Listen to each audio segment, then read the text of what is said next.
get into this token, man. It's called Dog Woof Woof token. It's going to go up like 400%. Last year, Elon Musk invested in it and now it's worth $1 trillion. We're heading towards a singularity at the space that it's very difficult to comprehend, and what happens next is going to be quite fascinating. It's not us that have to deal with the repercussions of developing such intense technology as AI. It's our children and our grandchildren are going to have to deal with the repercussions of it. Whether it will flourish the whole industry or it will ruin the whole industry, because the way US is going with the regulation and the enforcement, it's not looking good for the industry.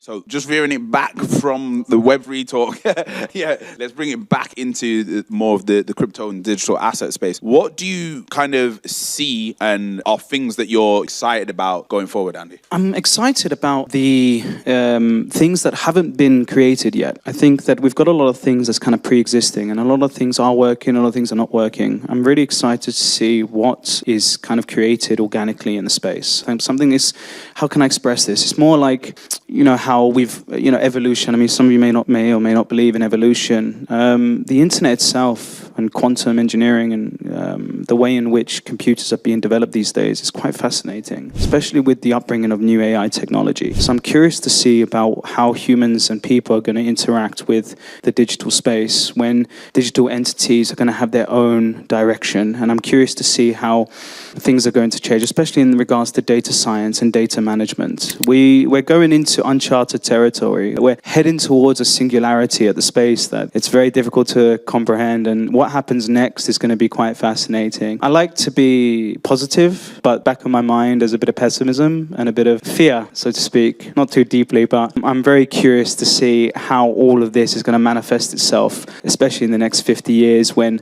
it's not us that have to deal with the repercussions of developing such intense technology as AI. It's our children and our grandchildren are going to have to deal with the repercussions of it. Like asbestos in the 80s and 70s and 80s, we didn't know about it. And then, sorry, I use a lot of analogies when I speak, but like that, we didn't know the repercussions of using such great material. It had so many positive things, but then in the 90s, we found out how what it can potentially do and the negative impact on humans. So I'm very curious to see how that's. I'm an observer by nature. I like to watch, see how things unfold before I get involved, and I think this is one of the things I'm very, very curious. Excited, yes, and extremely curious for sure. Nice.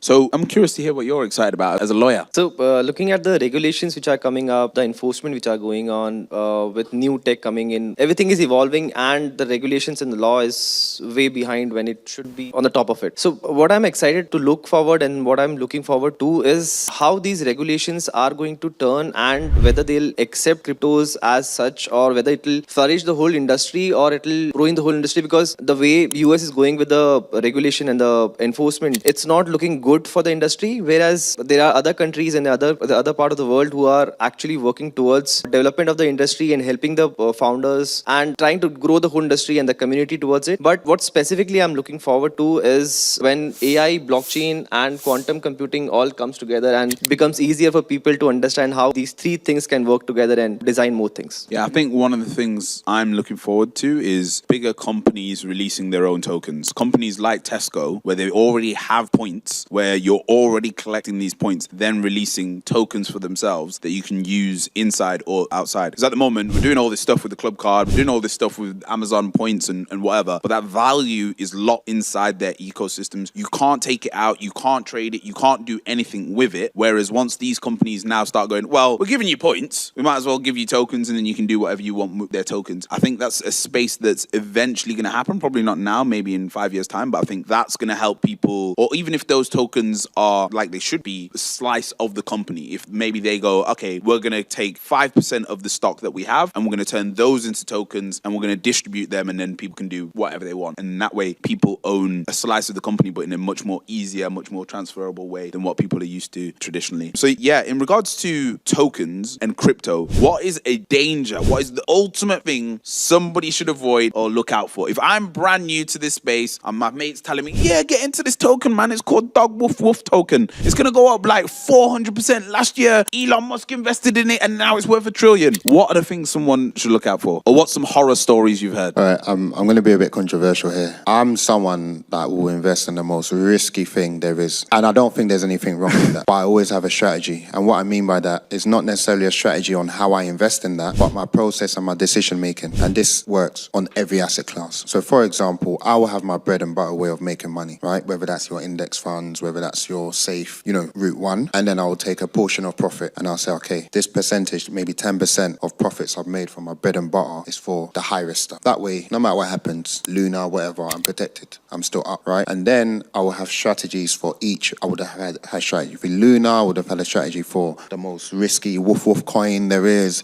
I might say to myself, listen, if the first one doesn't go right, then that's me done for the year. If it does go right, then that becomes my budget for investing in woof and meow meows, right?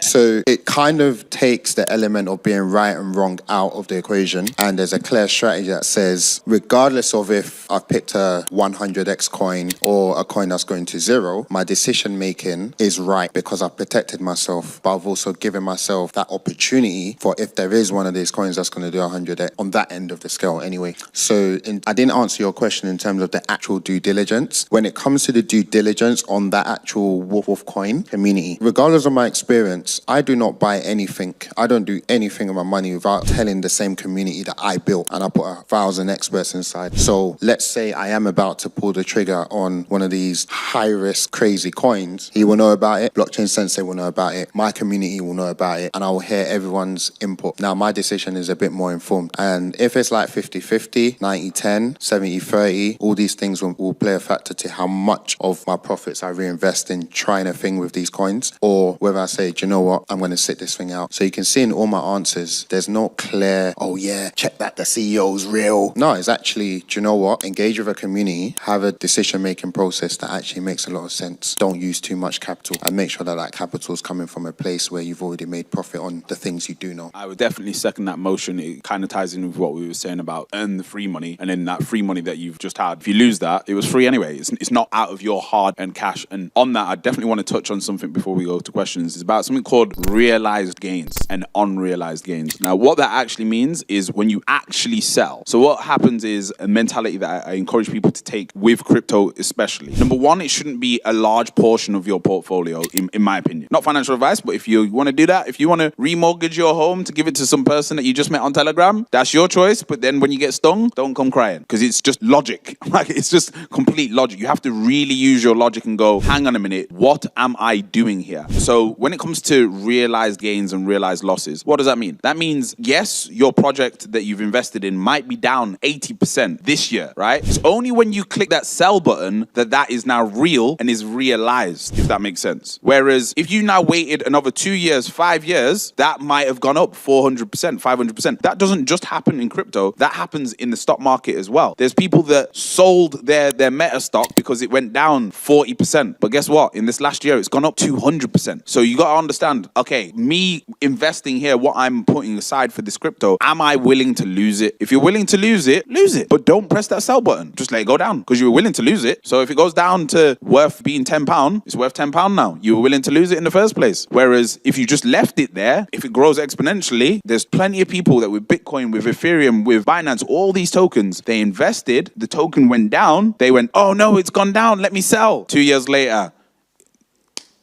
So realized gains, unrealized gains, definitely go and research that and go and look into that. Just kind of following up, and I just wanted to kind of make a point about how to spot dodgy projects and how to kind of keep an eye on it. I'm going to alienate myself here, but really, I believe that the projects that kind of spot out for it, just if it's too convoluted and too confusing, if it's totally too much in detail and you simply do not understand it, there's probably a reason for that. It's probably a reason for it. It's probably because it's not really suitable for human understanding, that it's been made complex. Crypto by nature, cryptography is supposed to be complex, but it is complex for a certain reason. It's complex to machines, not to humans. If you don't understand the product and what the project is about and what they're trying to achieve, and if it's a totally complex and nonsense ideology, stay away. Stick with things that you understand. Sorry. Can you give an example? Sure, absolutely. Just some of these like kitty NFT projects, really. They have these really complex tokenomic structures that run on these ways, and they use these things as a way to make things sound so hard to understand. Luna was a perfect example of this. Luna didn't have a long-term strategy. Whenever people read their white paper, it was these complex numbers and complex theorems and algorithms and things that most humans, if you're not in data science and you're not in the crypto as someone who is very skilled in this space or have some sort of formal education on this matter, generally it's not really useful. So I would say Luna is a perfect example of this. If you track back in the platform itself and you have a look at their white paper, I think they're an example where you can say, okay, this was an example of a company that purposefully made a convoluted and complex structure that didn't make any sense, but people were jumping on the bandwagon because they wanted to get rich. Definitely. Before we wrap up, is there anything anyone else would... May I just add to this? Yeah. I think one of the key things is, because it's a new industry, what I saw across the globe in different cases, in different rooms, I was in a specific place once.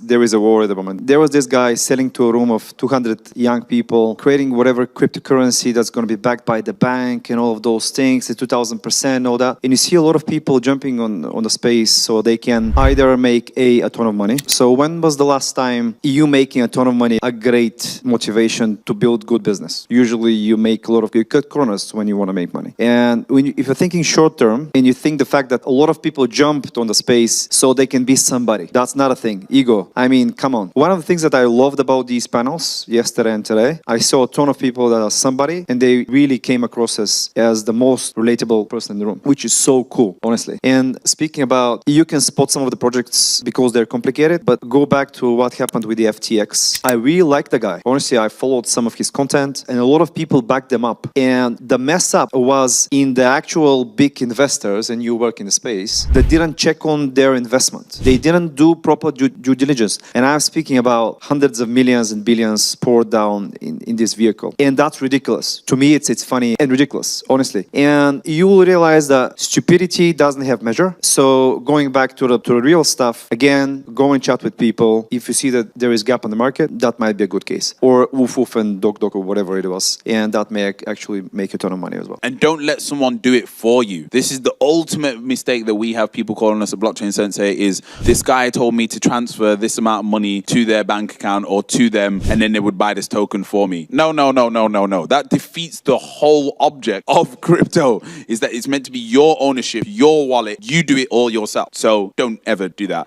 So what we'll do is we'll quickly take some questions. Can I just make one very quick point? And it's a point I've kind of already made, and it's one of community. Sometimes we've got this habit of wanting to move in silence, get rich, and tell everyone through our houses or Ferraris that we've bought. Imagine having access to people on this panel 24/7 in a group setting to ask a question before buying anything, to ask a question on due diligence, right? That's what Blockchain Sensors Group is. That's what my group is, right? So it's good that you're here today, but Black Tech Week is not Black Tech Day. It's not going to be every day, right? So look at the value you're extracting today and imagine just being in a group where you can extract that anytime you want before making a transaction, or just to be in the group to eavesdrop on what other people are saying. So important. Yeah, have we got any questions in the room? We do. We got two. Perfect. So we'll take these two questions and then we'll wrap up. Hi, just a quick question. I'm completely new to all of this, but if I wanted to try and invest like £500, I don't know if that's too low or whatever, what would you say is the best three things for me to do to get started? I like that question because my answer is going to be very quick. Wrong question. Yeah, right? wrong question. You started off by saying you're new and then you went straight to what you should invest in to make money, right? But the point of this whole thing and even the past panel was education first, right? Not how can I make money? It's how can I learn, right? The questions you should be asking is how do I join Blockchain Sensors Group? What courses would you recommend, right? That's always the first stage for someone that's new. Yeah, I'll take that 500 and just invest in yourself. Like, invest in yourself. That's probably the key thing. I think that's from my personal experience, is that me as an individual is providing value to the crypto space rather than the crypto space is bringing value to me. I know that sounds very big-headed and egotistical, but that's just how I perceive it, is that I'm bringing value. And I think that if you're just expecting to put money into something and then it's going to like make you rich, that's just not going to be a reality, unfortunately.